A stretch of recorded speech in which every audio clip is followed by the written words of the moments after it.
My name is Josh Atkinson, and you have once again stumbled upon my oil painting YouTube channel. Before I get started with today's video, I wanted to ask everybody to hit the like button, the subscribe button, and the notification bell to help out with the algorithm.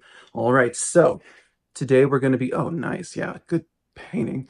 Today, sometimes when you see it in reverse, like in the camera monitor thing, it just takes on a different quality. So this is the painting I'll be showing you the making of process today. So let's just get to the time lapse. Okay, so here is our painting this week. I've decided I'm not always going to be showing like source photos. I mean, you can see it in the monitor, what do you call it, on the little uh, off-brand iPad that I have there.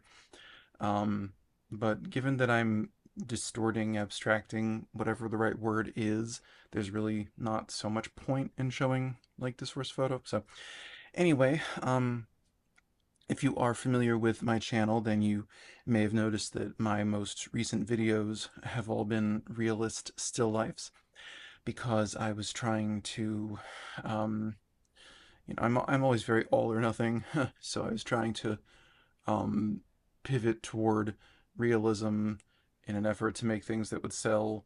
Um, but I'm taking this sort of critique, online critique thing, and I finally this past January or February, I finally just was like, I can't, I don't care about painting apples anymore. I just, it's not, it's just, actually, I like apples a lot, but the idea of having to paint everything with an eye toward realism and very like traditional, smooth, blended, no visible brushstrokes kind of realism, it just became like no fun. It was like, if I'm not enjoying painting, I may as well just not paint. So So anyway, I showed him a lot of my weird abstractor kind of stuff, and he called all of it cartoonish, which I do not agree with, but whatever. Except for one painting that is on my channel, I don't know, several months ago, of a purple-faced abstract woman that was based on Monica Bellucci from the '92 Dracula. That one he liked because the brush strokes were more blended. So anyway, so now I'm on this mission to keep my style, my abstraction, my disfiguring weird stuff, but just keep the focal area, which is typically the face, um, you know, more traditionally rendered. I'm seeing if that sticks, seeing if that leads to professional advancement. And I'm pretty happy doing it. I don't agree with this idea that you can't have everything be a little messy. I don't, or that having things be messy um, suggests amateur painting. I don't agree with that because I think I look at a lot of my painting, all of my paintings that from last year, where I was abstracting them, and it's like none of it works if you don't understand proportion. So if you don't understand light and shadow, so yeah, basically I'm just still kind of bucking against what my teacher, critique dude, whatever, was suggesting because I just don't. There's more to painting than blending. there's just more to it. But the point of taking this class is to find something that you love doing, that people love doing enough to buy. So even if I sometimes disagree with what he's saying, more often disagree with how he's choosing to phrase it. Oh, I love how I did the eye here. I didn't keep it. I'd have to come back to that. But but uh, but I'm trying to just I'm trying everything he says. He is the expert. He has a thriving art career, so gotta just kind of when you're taking a class with someone who is an expert, you're doing yourself a disservice if you don't try everything they say, unless they say things that are a little Epsteiny, Weinsteiny, bad stuff. Y'all know what I'm talking about. Um, so anyway, this is from a photo of oh god, every single time I forget her name. It's not Hedy Lamarr. It's it's it's from Wuthering Heights. It's Merle Oberon. Anyway, it doesn't entirely look like her, but I'm also not like all that invested in that. This is the first. I'm bringing this painting in. I painted this, I guess, late January. Okay, so I'm bringing it into my class. Oh, halfway through the time lapse. Like and subscribe.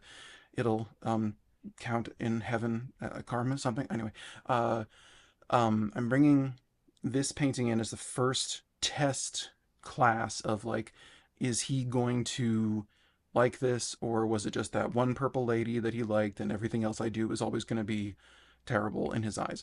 And he liked this, but as you can see, I was trying some really wild stuff, and I pulled back, which, yeah, you could call that self-censorship, but it's not. It's not without intention. Like I realized that I needed to go baby steps with this teacher dude to see what he could handle. And so I end up doing a much more restrained distortion of her face. Um, and so that's what it ends up looking like at the end. And I think it works beautifully. I think, I've got a lot of these paintings in this style that I'll be showing you all in the coming weeks. And some of them are minimalism and some of them are maximalism, you know. So this one is a more minimalist one, but I'm happy that I'm rewatching this because I really did dig some of what I was doing there, and I might want to implement some of that. I'm finding that distorting eyes is very risky in terms of likeness, in terms of like even like if someone has like darker eye color and you make it look lighter but the exact same color, it completely throws the likeness off. You don't recognize it as that person. I'm working on a portrait now. I'm always working on things now.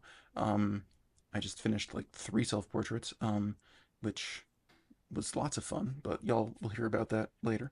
But so what I'm working on now, I'm feeling a little bit stuck. It's kind of like this painting. It's very just head on, looking directly at the camera, sort of, mugshot style.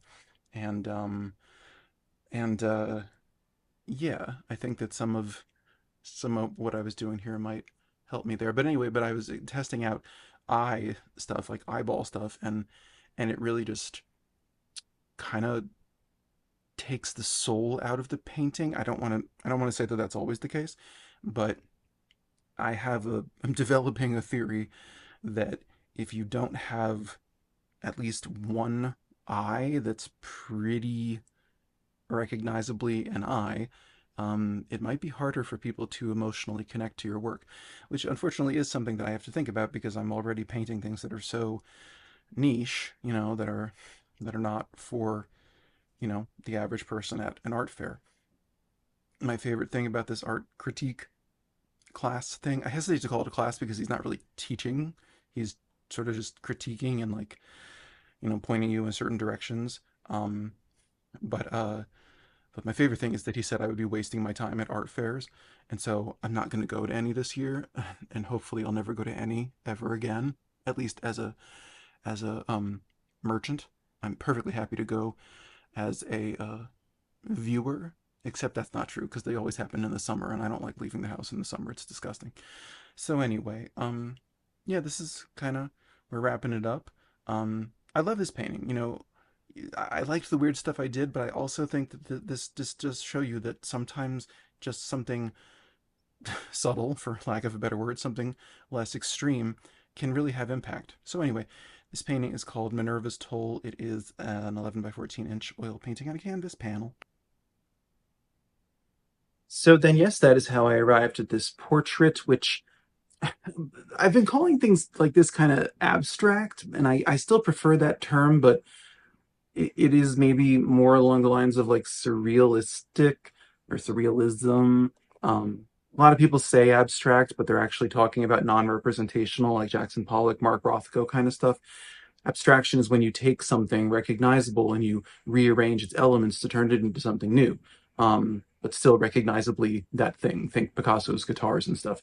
So, is this an abstracted face, or is this just a face I've done some weird things to? I don't know. So that's the update on my diction. Anyway, I am trying to hit 4,000 anyway. Wow, I'm not editing this.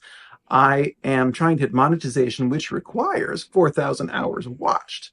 There we go. So if you like this video, would you consider subscribing and watching another long form video such as last week's complimentary color focused orange still life, or the previous month or so ago, I painted this one that dealt with painting glass. Um, so yeah. Anyway, those are my more normie paintings. I don't have a whole lot of interest in doing that right now, so we're going to be trucking along on the weirdo train. I'll see you next week with a very weird painting, and I hope you have a wonderfully weird week until then. Okay, bye bye.